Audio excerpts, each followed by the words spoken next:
Military Domination. VOC mengkolonialisasi Indonesia diawali dengan perdagangan, lalu membawa militer sebagai backup pengamanan. East India, penjajah Inggris ke India adalah misi awalnya juga perdagangan, kemudian diikuti dengan military occupation atau penaklukan secara militer. Jadi hampir tidak mungkin membangun ekonomi tanpa di backup keamanan dan pertahanan. Di zaman modern misalnya, Irak, Libya, Korea Utara, Iran membangun pertahanan militer yang sangat kuat sehingga sulit negara ini ditaklukkan oleh Amerika. Sekali lagi, mengapa mereka ditaklukkan? Kita akan bicara lebih detail ya. Irak, Libya faktanya rata dengan tanah sekarang. Iran sebentar lagi ditarget. Korea Utara sudah mulai main mata. Kita lihat Timur Tengah. Qatar baru-baru ini ada main dengan Rusia. Langsung ditampar Amerika sehingga terpaksa tersungut-sungut membeli produk Amerika yaitu jet fighternya senilai 100 billion dolar. Turki kemarin juga ditampar dengan Amerika dengan kudeta. Untung dibocorin oleh Rusia dan Rusia bisa menyelamatkan Erdogan. Rusia sekarang menjadi pelindung Turki. Syria beberapa saat yang lalu dihujani 100 peluru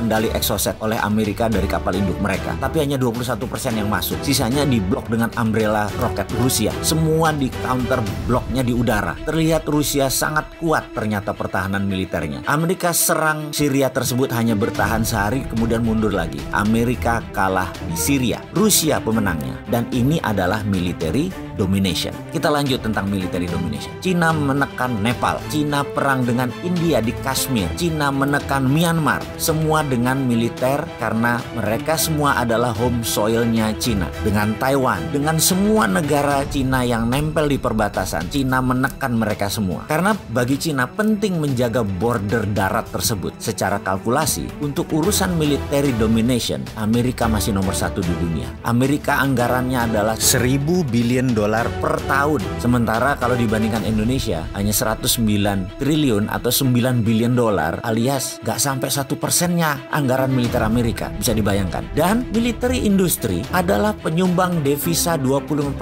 negara Amerika. Jadi perang itu penting bagi Amerika karena menghasilkan devisa negara. Sekarang kita lanjutkan tentang domination. Yang kedua adalah tentang trade domination. Di sini tanpa diragukan lagi, Cina adalah pemenangnya. Selama 70 tahun Amerika adalah pemenang atau pengendali trade domination dunia. Tapi sejak 10 tahun terakhir Amerika sudah disusul oleh Cina. Maka Cina sekarang menguasai trade domination. Produsen barang sudah buatan Cina semua. Hampir 70% consumer goods adalah buatan Cina. Hanya food yang Cina belum bisa mengalahkan Amerika. Karena negara Cina sendiri masih terlalu banyak mouth to feed-nya atau mulut yang harus dikasih makan. Coba bayangkan, Amerika saja kalah dalam trade domination-nya dengan Cina. Apalagi Indonesia. Kita tanya secara sederhana Kementerian Perdagangan. Punya trade policy nggak? Punya trade diplomasi strategi nggak? Ini susah kalau nggak ngerti. Ya seperti sekarang kejadiannya. Jadi raja impor. Maaf loh ya, ini realita. Dan kita harus bantu menyelesaikannya. Kemudian masih ada 3 lagi tentang world domination. Siapa pemenangnya? Apa saja itu 3 lagi yang world domination itu? Indonesia di posisi mana? Adakah peluang Indonesia untuk mendominasi? Tapi sebentar, yang beginian penting nggak sih? Ada yang banyak yang minat nggak? Kalau ada banyak minat, saksikan video berikutnya.